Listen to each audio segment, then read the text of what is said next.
আপনার no ম্যাপিংগুলো clear হয়ে যাক, তারপরে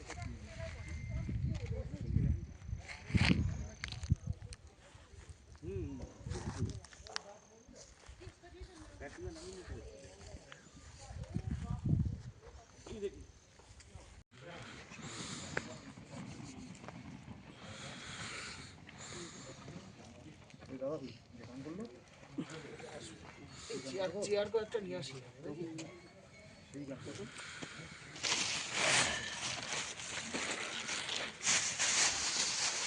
আমি এমনি পড়ে আছি এখানে ওই ঘরে থেকে।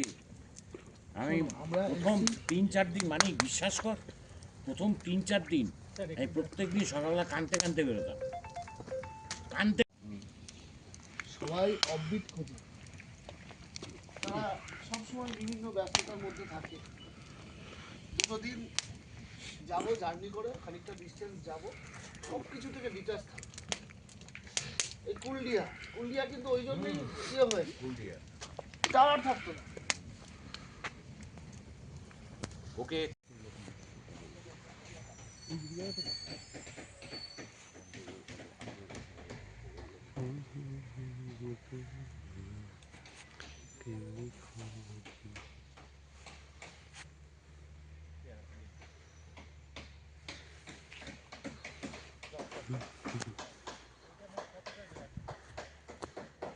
ওই খুঁটিটা করে 10 ডেসিবেল,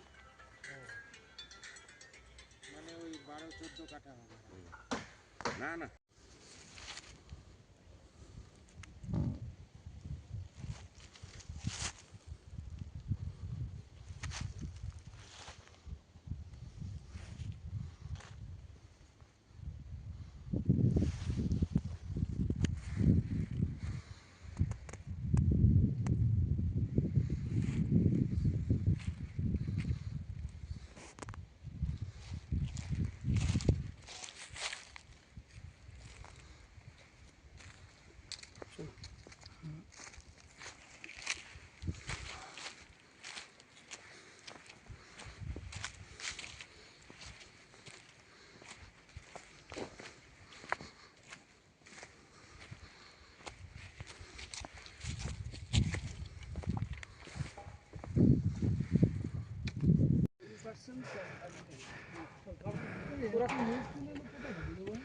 আমরা তো মেঘের উপরে, যেখানে যাবো মেঘ।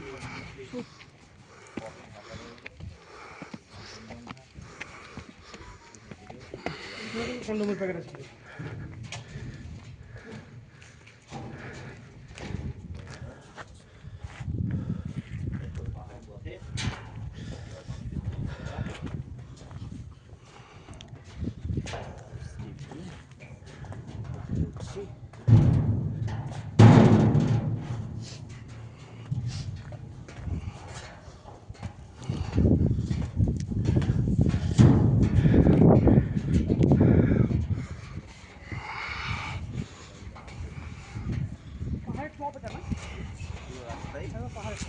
একদম মানুষ পাইনি বললেই চলবে।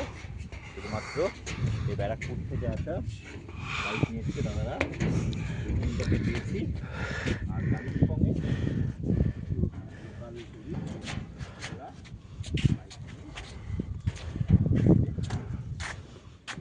পুরোটাই এখন মোটামুটি সেভাবে বাঙালি পর্যটকদের হাতের বাইরে বলা যায়।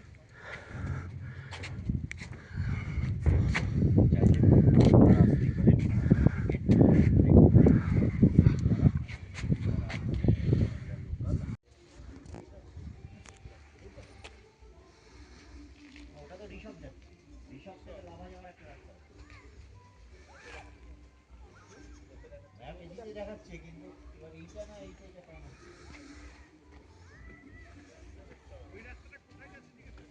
জানি না।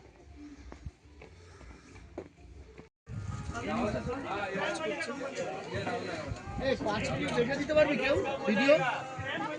কোনটা? 4 মিনিটের ভিডিও করলে ডোবাটা হয়ে যাবে। তাই কিন্তু হাত কাঁপছে, কোথাও রাখবো কোথায়? রাখবো দে আমাকে একটু জায়গা আছে কি? 4-5 মিনিট হবে কি? হ্যাঁ হ্যাঁ, ভিডিওতে যাও।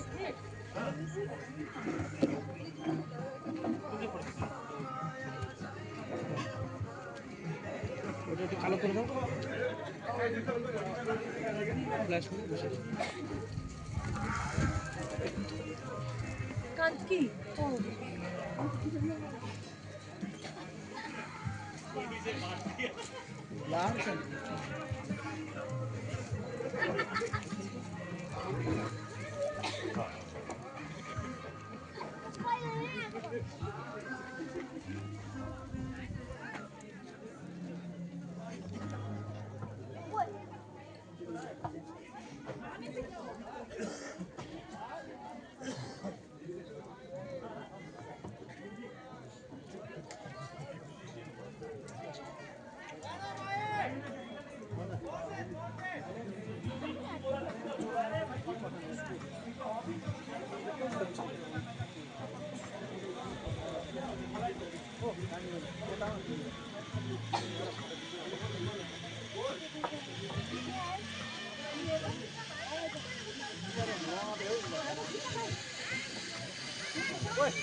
छोटा मोटा तो 9 लाख से कवर हो जाएगा टपेगा तो अब मिलेगा अभी कोई ये नहीं हम देखा ही नहीं किए तो अभी गए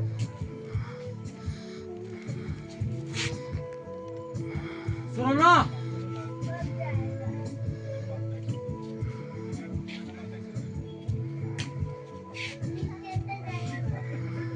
हाँ कहाँ पे है हम तो वो वाला पॉइंट में है तू लोग कहाँ है अभी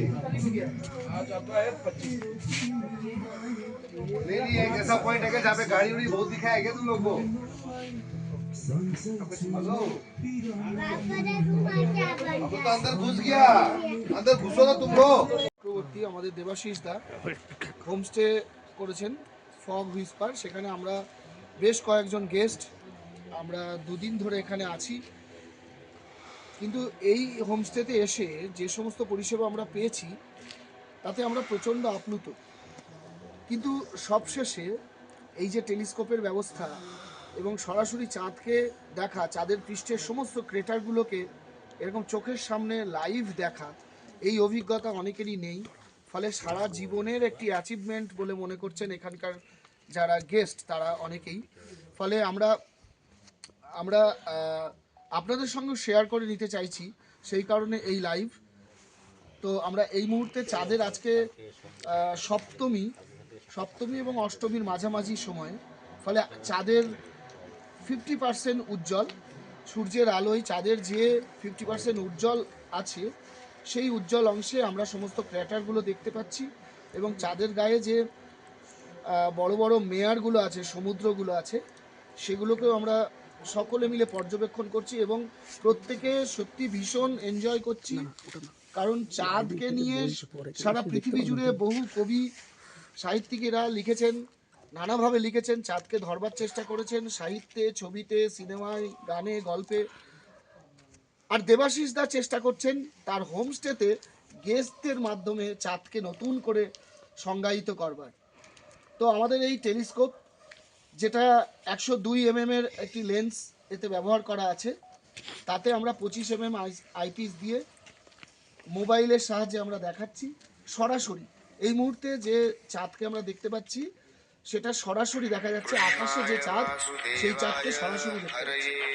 দেবাশিস দাকে অসংখ্য ধন্যবাদ। তার সঙ্গে আমরা প্রত্যেকে, মানে প্রত্যেকটি গেস্ট এখানে আছেন, সবাই সবার অভিমত জানাবেন। কিন্তু তার আগে আমি দুটো কথা বলতে চাই। যারা চাঁদ দেখতে ভালোবাসেন তাদের কথা ভেবে আমাদের এই পদক্ষেপ নিশ্চয়ই ভালো লাগবে। আর একটি তথ্য দিয়ে দিই যে এই যে চাঁদটা আমি নিচে নেমে গেল, ক্যামেরার ফ্রেম থেকে নিচের দিকে নেমে গেল, আবার আমি একটু অ্যাডজাস্ট করলাম, ওপর দিকে তুললাম স্ক্রিনে। তো এইটার কারণ যদি আপনারা কেউ বলতে পারতেন, আমরা আমরা একটু ভালো লাগতো আমাদের। তো সেই কারণটা আমি বলি, সেটা হচ্ছে এই যে চাঁদটাকে আমরা ফ্রেমে ধরেছি, 10 আইপিসের যে ফিল্ড অফ ভিউ, সেখানে চাঁদটির যে অবয়বটা দেখা যাচ্ছে, চাঁদের দেহটি ক্রমশ আমরা দেখতে পাচ্ছি ফিল্ড থেকে আস্তে আস্তে বেরিয়ে যাচ্ছে। এই যে দেখুন, যদি আমরা একটা ক্যালকুলেশন করি যে পার সেকেন্ডে এর ফিল্ড থেকে বেরিয়ে যাওয়ার যে গতি, সেটাকে যদি আমরা একটা অনুমান করি, একটা তার ক্যালকুলেশনটা করি, তাহলে বুঝতে পারবো যে পৃথিবীটা পশ্চিম থেকে পূর্ব দিকে ক্রমাগত ঘুরে চলেছে। সেই গতিটার কারণেই কিন্তু আমাদের এই টেলিস্কোপের আইপিসে যে চাঁদ ধরা পড়েছে তা কিন্তু ক্রমশ সরে যাচ্ছে। আপনারা দেখতে পাচ্ছেন যে চাঁদের যে অর্ধাংশ আজকে আলোকিত, তাই একে আমরা বলি অর্ধেন্দু। তো এই অর্ধযোগ ইন্দু। হ্যাঁ, তো আরও যারা আছেন গেস্ট, তারা যদি দু চার কথা বলে যে কেমন লাগছে তাদের এই চাঁদকে সরাসরি দেখে। পুষ্পেন্দু, কেমন লাগছে? সুপার ডুপার হিট লাগছে। এই জীবনে মানে ফার্স্ট টাইম দেখলাম আমি। অসাধারণ ভিউ। থ্যাংক ইউ আমাদের দেবাশিস স্যার, অসাধারণ। আমরা আরেকটু বড় করে দেখাতে পারি। জানো কেমন লাগছে না? বলো। আমরা চাঁদের আমাদের গ্রুপ ক্যাপ্টেন দাদু কিছু বলো। আমরা দেবাশিসদার এই হোমস্টেতে মানিক পাল এর পেরিস্কোপের সেটিংস এবং তার যে ভূগোল বিষয়ে যে দক্ষতা, তার প্রেক্ষিতে আজকে আমরা সত্যি সত্যি মোবাইলের স্ক্রিনে যে চাঁদকে দেখতে পাচ্ছি, ভূগোলে পড়া যে চাঁদ সম্পর্কে আমাদের বিভিন্ন অর্জিত জ্ঞান আর মাইথোলজিক্যালি চাঁদকে নিয়ে বিভিন্ন যে গল্পগুলো রয়েছে, এখন যেন মনে হচ্ছে কোথায় বিজ্ঞান আর মানুষের কল্পনা দুটো মিলেমিশে একাকার হয়ে গিয়ে এক বাস্তব যে অভিজ্ঞতা তৈরি করেছে সেটাকে আমরা চোখের সামনে দেখতে পাচ্ছি। এর জন্য ধন্যবাদ দেবাশিস দাকে। দেবাশিস দা এখন নোকদারা এই যে হোমস্টেতে আমাদেরকে আজকে গেস্ট হিসেবে নিয়ে এসেছেন। এটা মোটামুটি একদিকে লোলেগাঁও আর একদিকে লাভা, মাঝামাঝি একটা জায়গায় অবস্থিত। এখান থেকে মাত্র 15 কিলোমিটারের মধ্যে খুব সুন্দর দুটো ভিউ পয়েন্ট রয়েছে। একদিকে পেবলং ভিউ পয়েন্ট আর একটা রয়েছে টিফিন দ্বারা ভিউ পয়েন্ট। এটা ট্রেক করে উঠতে খুব ভালো লাগবে। মোটামুটি এখনও সেভাবে ট্যুরিস্টদের ভিড় এখনও জমেনি, কিন্তু যারা অফবিট পছন্দ করেন, একদম একটা গ্রাম্য জীবন, এখানকার পাহাড়ি মানুষদের সঙ্গে মিলেমিশে থাকার অভিজ্ঞতা, আর সর্বোপরি একেবারে ভার্জিন জঙ্গলের মধ্যে দিয়ে হেঁটে একটা টেবিল টপে পৌঁছানো এবং সেখান থেকে পুরো কালিম্পং শহরের 360 ভিউ সুন্দরভাবে দেখতে পাওয়া যাবে। আপনারা যারা ভালোবাসেন অফবিটকে, তারা সত্যি সত্যি অফবিটের যে ফ্লেভার সেটা যদি অনুভব করতে চান, তাহলে অবশ্যই আসুন আমাদের দেবাশিসদার এই